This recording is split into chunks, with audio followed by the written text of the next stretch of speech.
Malaysia-India trade relations at all-time high.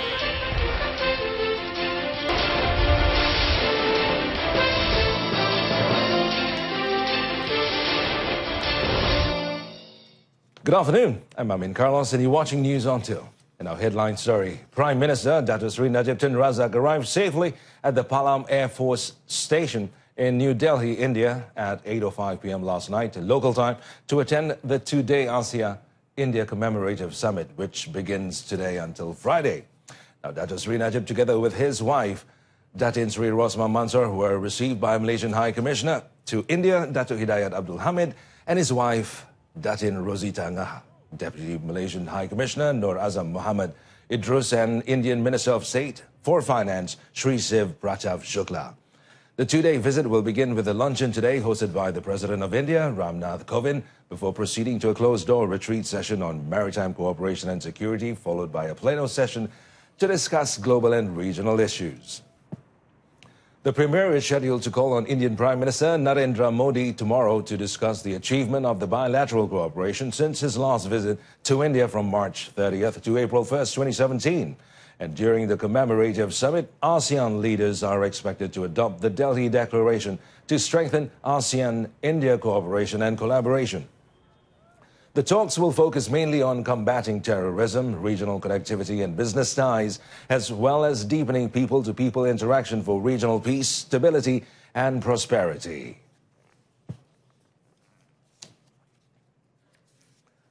Well, meanwhile, International Trade and Industry Minister Dato Sri Mustafa Mohamed says the economic relations between Malaysia and India has surpassed the traditional stage following efforts by both countries to raise it to the strategic level.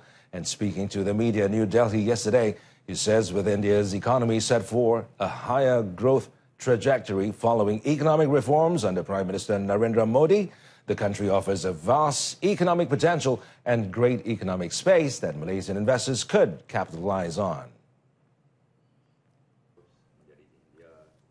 On the Malaysia-India trade performance, Dato Sri Mustafa said 2017 was an outstanding year for bilateral trade between both countries, as total trade grew 28% between January to November 2017.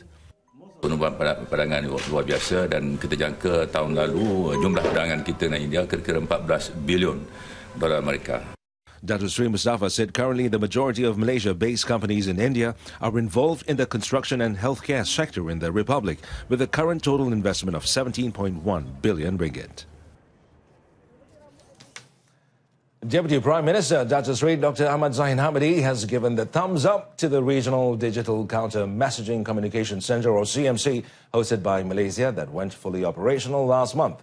And the CMC, controlled by the Royal Malaysian Police, or PDRM, is aimed at combating terrorism and radical activities, is in full operation. Dato Sri Dr. Ahmad Zahid, who is also Home Minister, said he was satisfied with the operation of the centre, which had established coordination with the Southeast Asia Regional Centre for Counter-Terrorism, an agency under the Foreign Ministry. Semua maklumat akan disalurkan bukan hanya kepada ASEAN-Napol tetapi kepada Interpol supaya suspect list yang ada ataupun sebarang data yang diperolehi itu dapat diberikan di dalam international alert ataupun kesiapsiagaan di peringkat antarabangsa. Dato Sri Dr. Ahmad Zahid said the CMC had adequate expertise and the information obtained was monitored to ensure that there were no elements of terrorism, extremism or militancy in the country.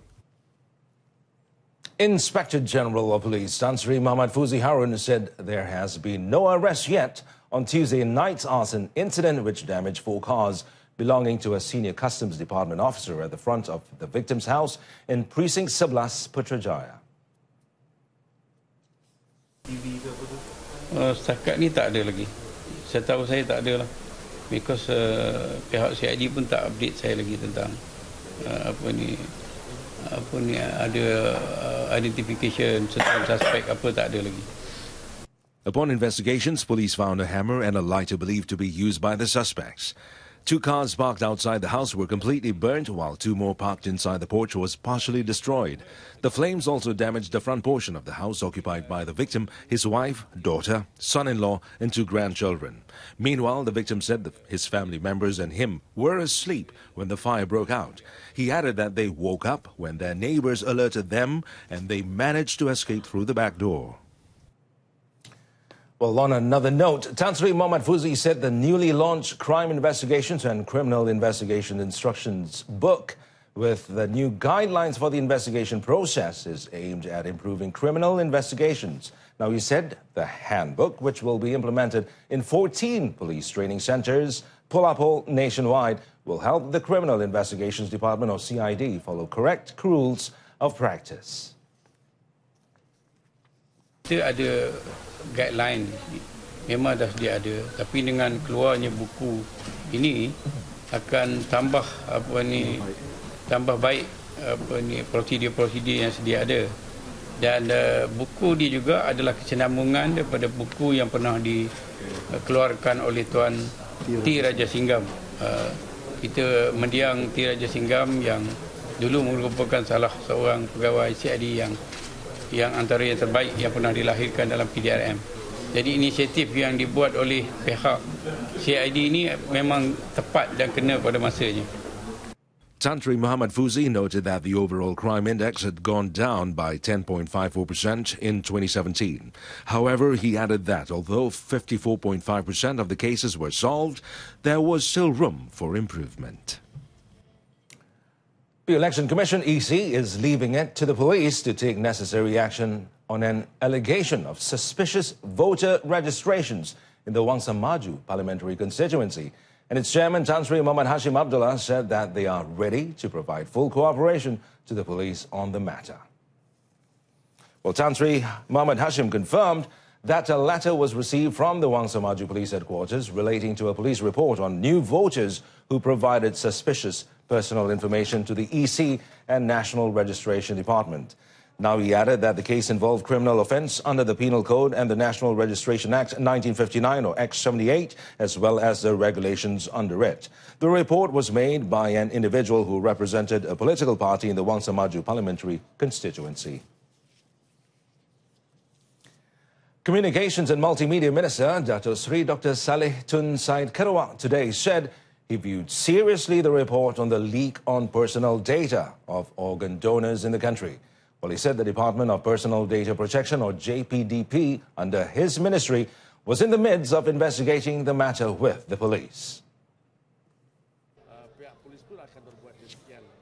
In a statement yesterday, Dato Sri Dr. Saleh said any quarters found involved will face legal action. Data ini banyak cara kita peroleh ya.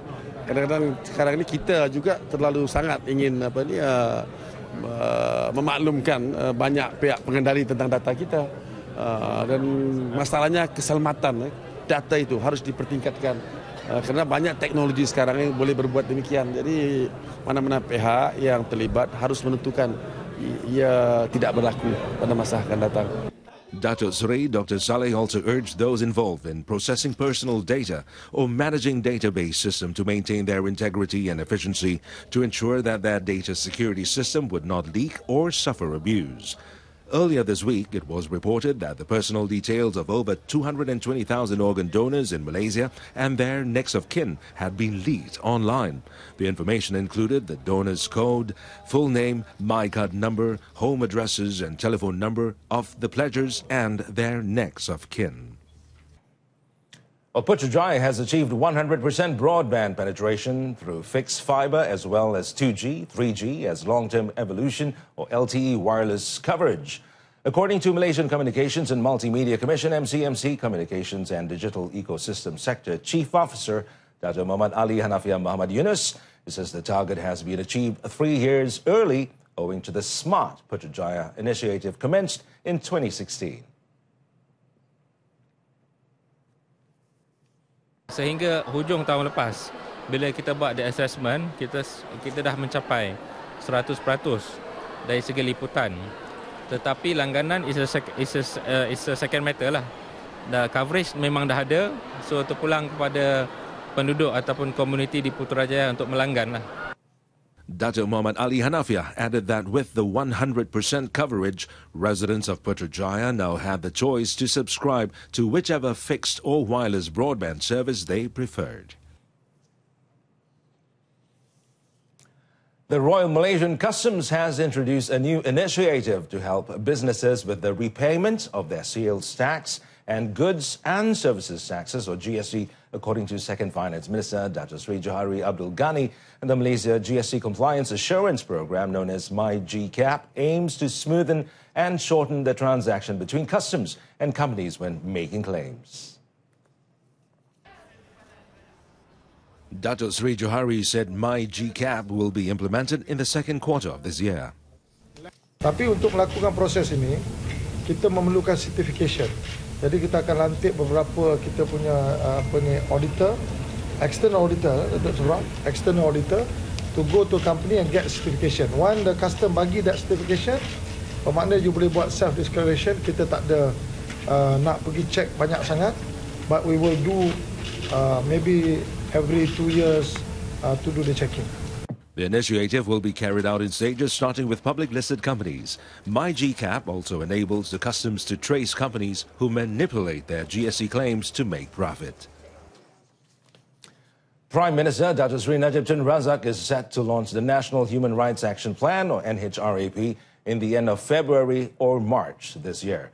And Minister in the Prime Minister's Department, Dato' Sri Azalina Uthman Said, said she hopes that the action plan will spur more achievements by the Legal Affairs Division of the Prime Minister's Department. And Dato' Sri Azalina said one of the achievements last year was the creation of a special act to combat sexual crimes against children. NHRAP will be the first human rights action plan in the country that will become a public document. The development of NHRAP is the government's commitment during the second Universal Periodic Review process held in Geneva in 2013 to ensure that human rights issues are addressed well. The NHRAP is also a comprehensive document which will be used as a guide for government officials, especially in the development of various government policies, and have a positive impact on the general public. Civics classes should be made compulsory to help educate flat and condominium dwellers on the importance of public safety. And social activist Tan Sri Leelam Thai, in a statement, said that a massive and continuous campaign should be organized at low-cost flats to inform the residents of the consequences of their irresponsible acts. And Tan Sri Lee said the move is vital as the dumping of various items from the top floors of the People's Housing Project, or PPR, have been a regular occurrence. And he added that this also shows the irresponsible attitude of some flat dwellers who do not think twice about the public safety and the environment. Tan Sri Lee said the installation of closed-circuit television or CCTV cameras would help to monitor the activities in the high-rise flats, as well as deter acts of vandalism and littering. On the move by Kuala Lumpur City Hall, or DBKL, to install safety nets at the PPR flats in Kuala Lumpur, he said that it will encourage flat dwellers to continue throwing out garbage or unused items indiscriminately, believing that the items would not fall on people. Well, a total of 111 cases of get-rich-quick schemes involving 2.7 million ringgit were recorded from January to December in Pahang last year. And State Police Chief Dato' Sri Rosli Abdul Rahman is advising the public who receive fraudulent calls, such as from the famous Macau scam, to check before committing to any money transactions. So Negeri Pahang ini pada tahun 2017, kes Macau scam ini telah kita siasat, dilaporkan daftar kesiasat sebanyak 111 kes. Jika kita bandingkan pada tahun 2016 sebanyak 21 kes. The highest amount of loss, with a total of over 1 million ringgit, was recorded in Kuantan, followed by 267,000 ringgit in Temerloh and 210,000 ringgit in Bentong last year. The statistics showed a significant increase in arrests, with 64 in 2017 compared to the previous year's 11 arrests. Meanwhile, from January 1st to the 23rd, 14 cases were recorded with losses of more than 293,000 ringgit. Dato Sri Rosli said this in a press conference after the January 2018 monthly assembly of the Pahang Police Contingent in Kuantan, Pahang. Flash floods hit several areas in the Klang Valley yesterday following the heavy afternoon downpour, submerging houses and cars. It was reported that motorists along Persiaran Surian in Kota Damansara near Ekia in Petaling Jaya were caught in a 7-kilometer-long crawl as a part of the road was inundated by flood waters. In Petaling Jaya District Police Chief Assistant Commissioner Muhammad Zani Cik Din said 6 cars were submerged. Traffic was also backed up along Jalan Kuala Selangor, Kepong near Sungai Buloh due to flash flooding there. A spokesman for the Fire and Rescue Department also reported that 6 houses in Gombak were submerged after Sungai Kuang burst its banks at around 6 p.m. The surrounding Rahmat Jaya Fasa 4 housing area was also inundated in up to 60 centimeters of water. Other affected areas were Kampung Bahagia and Jalan 27 near Jusko Rawang in Gombak. And that concludes this afternoon's edition of News On 2. In our top story, doctor gets 175 years in prison for molesting Olympic gymnasts. Join us again at 7 tonight for more updates. Till then, I'm Amin Carlos. Thanks for watching. Hope you have a good afternoon ahead.